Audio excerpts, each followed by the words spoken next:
Okay, abusia be makọ abasronko so edeba POG Media so abusia yembonra eye yensemu after say President John Dramani Mahama suspended Chief Justice Dokuno Justice Bafoe Boni NSCA President Mahama elect no as acting Chief Justice CCA no breaking news abusia yede eno so bremo no CCA no Justice Bafoe Boni ono NHS or share Chief Justice Tokunu and after say you're suspending abusia eno NHS projected at 2 year screening chain at the amamwana ya projected at 2 year screening chain at the amamuna ye bisa say John Dramani Mahama at a 5-member committee just a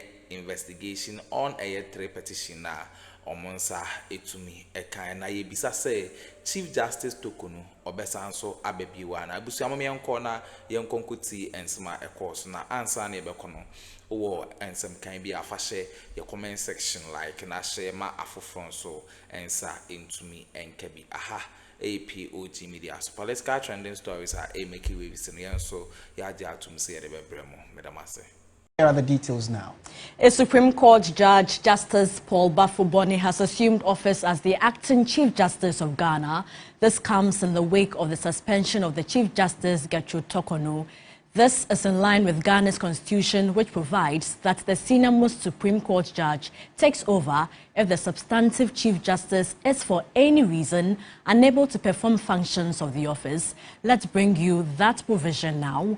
Where the office of the Chief Justice is vacant or where the Chief Justice is for any reason unable to perform the functions of his office until a person has been appointed to and has assumed the functions of that office, or until the person holding that office has resumed the functions of that office, as the case may be, those functions shall be performed by the most senior of the justices of the Supreme Court, that according to Article 1446 of the 1992 Constitution.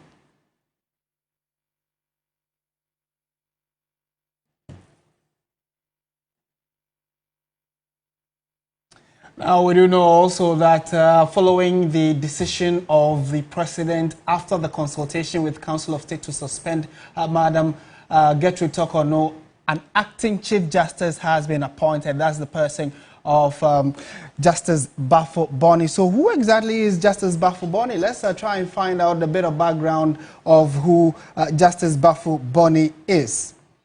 And while we try to dig up that information for you, we'd also be happy to hear from you on what you make of the many stories that we have for you this evening regarding the fact that many people have been sharing their thoughts and comments following the decision of the President in consultation with the Council of State to suspend the current Chief Justice. And so we'll bring you the specific profile of Justice Bafoe Boni in a moment.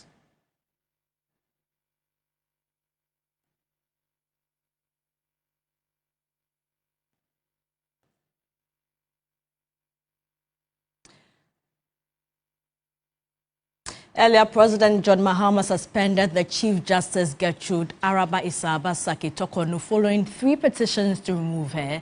This decision came after consultation with the Council of State, which determined that a prima facie case had been established against her. The suspension takes effect immediately pending the outcome of the committee's proceedings as per Article 1466 of the Constitution. A fortnight ago, the Chief Justice was given 10 days to respond to the petitions, which she did on April 7. However, despite her response, the President affirmed that a prima facie case existed against her.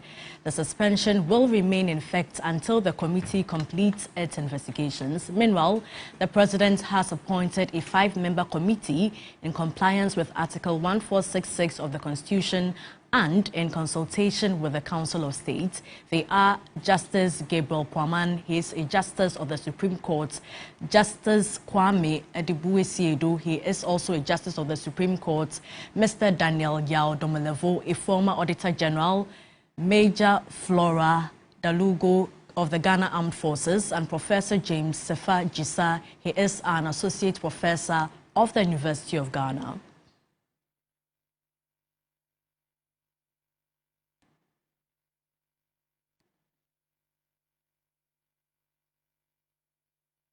Let's now get some more perspective into this pretty fluid developing news. And Professor Kojo Itah is an associate professor at the School of Law, University of Ghana. He joins us for more on this. Prof, thank you so much for your time. Now, the president has the power to suspend the Chief Justice as he has done. Do you share the concerns by some that maybe he should not have exercised it at this point, but rather allowed the process to proceed a bit further? Thank you. Thanks for having me. Can you declare as to what process you think that you said the president investigative process, Prof? Yes, I think that is what has been done. The petitions were submitted, and according to the Constitution, we have to establish a prima facie case through consultation with the Council of State, which has been concluded, and the Council of State's decision is that a prima facie case has been established. And so the next step is for a committee to be set up. And that is what the president has done. There are also concerns that the executive appears to be interfering in the work of the judiciary. Is that your reading into this? Well, it's difficult to tell, but I'm looking at the Constitution and the laid down procedures in the Constitution, and going by that, every step that the president has taken up to this point is in line with the dictates of the Constitution. Now, Prof, before you go, what are the possible implications of the suspension of the Chief Justice on the judiciary? Well, first of all, I think we must say for a fact that the procedure for even the appointment of the Chief Justice, as well as the removal of the Chief Justice from office, is very loose, very weak. Weaker than those for the other justices of the superior courts. And so that is what the concern is. And probably that is why one of the political parties are relying on to make a case that the whole thing has been politicized. But it is what it is as we have it now. The Constitution Review Committee has received memoranda saying that definitely that process needs to be tightened to avoid such situations happening in the future. But as it is, that is what the Constitution provides. So, in my opinion, the president has not done anything wrong. Now, the implication for justice delivery is that generally the position has been shared that because of the loose process of appointing a Chief Justice and removal of the Chief Justice. Of course, the removal is now what we have in place, but there have been various appointments of Chief Justices. And the process has sort of diluted, or it has the tendency to dilute the quality of the independence of the judiciary, because if the Chief Justice can be appointed without involving the Judicial Council, for example, it gives a lot of power to the president to influence who should be the Chief Justice. And so that in itself has been of a concern. Now, but of course, there have been other traditions and processes which have been followed to ensure that Chief Justices that we've had so far would not abuse their powers to the extent that will dilute the quality of justice delivery. Now, having said that, this particular development, the way it's been politicized is a bit worrying, because people from either side of the political spectrum have taken entrenched positions, and that is of concern. I think that if this is what the Constitution says, we should not violate the Constitution. We should allow the process to go on. And regarding the suspension of the Chief Justice, the same Constitution also says that the president may revoke that suspension. So going forward, we don't know what the president may do. So if we should allow the process to proceed so that we see how things will evolve with time, it will be better for our democracy. Prof, there is currently a suit seeking an injunction to prevent the president from proceeding with her removal. What will happen to this case going forward? Actually, in my opinion, those cases came about when the president issued an earlier circular that he has referred the petitions to the Council of State for a prima facie determination of those petitions. But then the president himself came back in and said, I'm giving the Chief Justice 10 days to respond. And I think that's responded to the petitions or the gravamen of the petitions that were brought before the Supreme Court. So, in my opinion, that made those cases moot, actually. But all the same, they were decided they were to be continued. And if they were to be continued, in my position is that the president should have slowed things down a bit for the Supreme Court to have made a determination of the matter before proceeding. But some have also argued that the president is fulfilling his constitutional duties, and that process cannot be injuncted. But in my opinion, probably waiting for a few more weeks for a determination of that matter may have helped. Prof, thank you so much for your time. And Professor Kojo Itah is an associate professor at the School of Law, University of Ghana. And Portia, like you rightly indicated, it's a very fluid situation. So let's find out who else has been sharing a thought on this particular development. We know that the Deputy Attorney General, Justice Shremsai, has also shared a thought on it and has emphasized the necessity of suspending the Chief Justice, stating that such a move is essential for the integrity of ongoing investigations. He explained that the suspension would allow the Chief Justice adequate time to prepare her defense in response to the petitions filed against her and the prima facie case that has been found. When you look at the Constitution, whether or not to suspend the Chief Justice is a question. It's not automatic that whenever a prima facie case is found by the Council of State and the President, the Chief Justice should be suspended. However, there are other reasons why the Chief Justice may be suspended. So, for example, we have 3 petitions, right? And they are made up of allegations which we, the public, are not aware of. Now, the question is, if you have 3 petitions, you definitely will need a lot of time to prepare your defense and your explanation.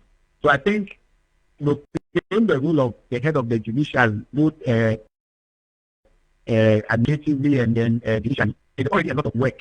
And meetings are involved, and decisions are taken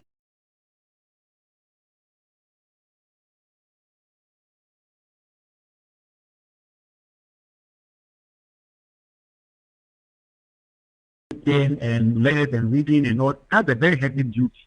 So to take the Chief Justice in a position where we continue to perform the time also the defending the set of 3 petitions concurrently, that's probably one of the reasons why the President wants to suspend the Chief Justice, so that you need have sufficient time to prepare and defend yourself against the allegation. Another reason is also been, and I'm saying cool because I'm not able to what went on in the Europe in terms of the petition to suspend, but I'm only giving you some of the possible in the consultation. It could also be that element of preventing interference with the inquiry. As you may know, the Chief Justice is the head of the judiciary. Right, so now let's examine the impact of President John Dramani Mahama's action on governance. Dr. John Owapong is a fellow of the CDD and joins us on phone for a quick chat on this. Doc, very good evening to you. Thank you for joining us on News 360. Good evening to you as well. Does it matter from where you say that in the Fourth Republic, this is the first time a Chief Justice has been suspended? Yes, it does matter because a precedent is being set.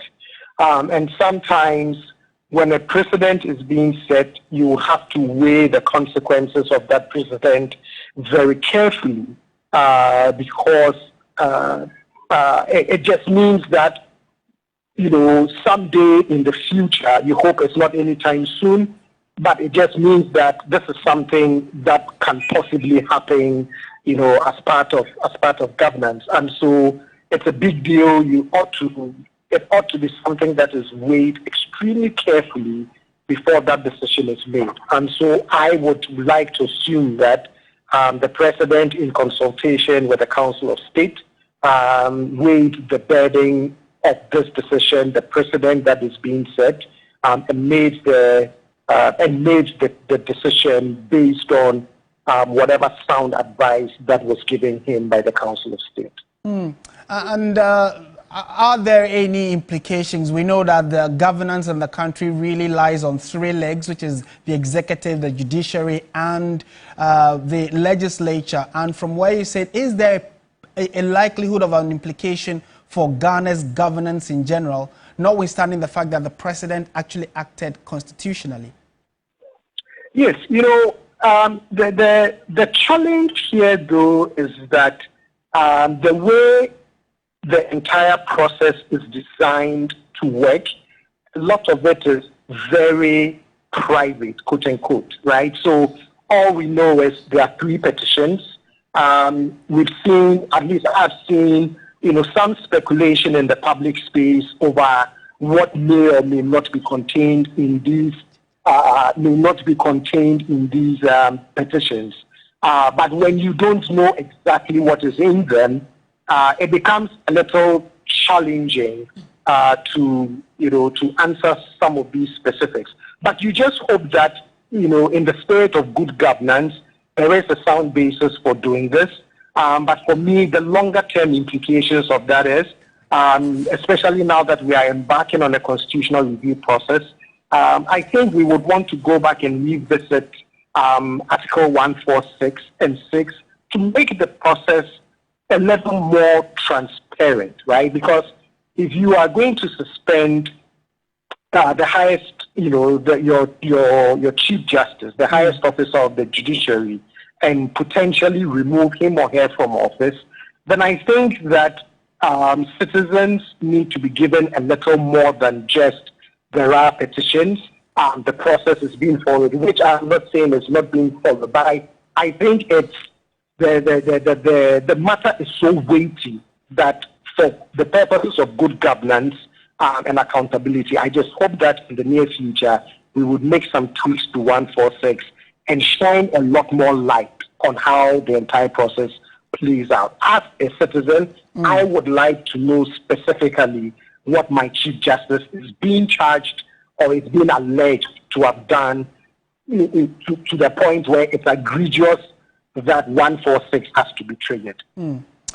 Thank you so much for your time, Dr. John Owapong, for your thoughts. He's a fellow at CDD, and he mentioned the bit about this being a precedent or the first time in Ghana's history that a Chief Justice has been suspended. So let's take you down memory lane and find out what exactly the situation has been, especially since 91, when issues of petitions have been raised against Chief Justices. So between 91 and 95, key individual who was in the chair as Chief Justice was Philip Edward Archer. No record specifically about whether or not a petition was filed against him was found. Then Isaac Kobina Aban was also in office between 95 and 2001. Again, we did not have on record whether a petition was raised or filed against him.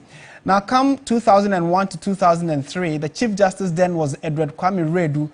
There was a petition, and the person who petitioned was Francis Janku Asase Kofi. And the basis for his petition was that he believed the then Chief Justice was lying under oath about the date of birth. He also said that the Chief Justice then deceived Parliament during his vetting to extend his tenure, and that he had committed perjury by providing false information to a public officer. So the conclusion after that petition was that his petition failed, and the Chief Justice was allowed to stay in office and later retired voluntarily. After Edward Kwame Redu, the next Chief Justice that we had in office was George Kingsley Acquah. He was in office between 2003 2007. The petitioner was Bright Oblite Akwete, and on the grounds that he believed that the Chief Justice had judicial interference, where he alleged to have instructed judges on how to rule on specific cases.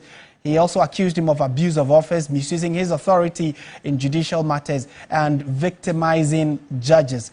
So he petitioned the then president, and the petition was again thrown out after investigations. Nothing was found, so the petition failed.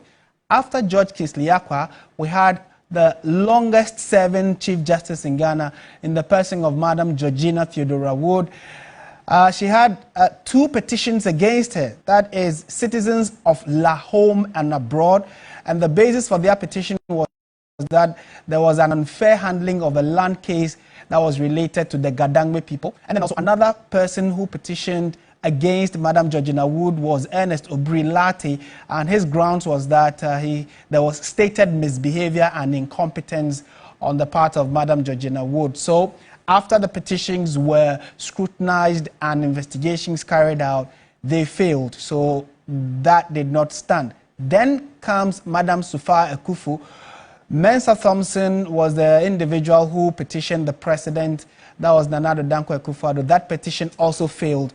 And Justice Kwesi Enin-Yeboah, who took over, was also asked, well, there was an allegation of some $5 million bribery scandal leveled against him by Mensa Thompson of ASEPA. The petition again failed. So after that, we had the current Chief Justice, who was Madam Gertrude Araba Isaba Tokonu.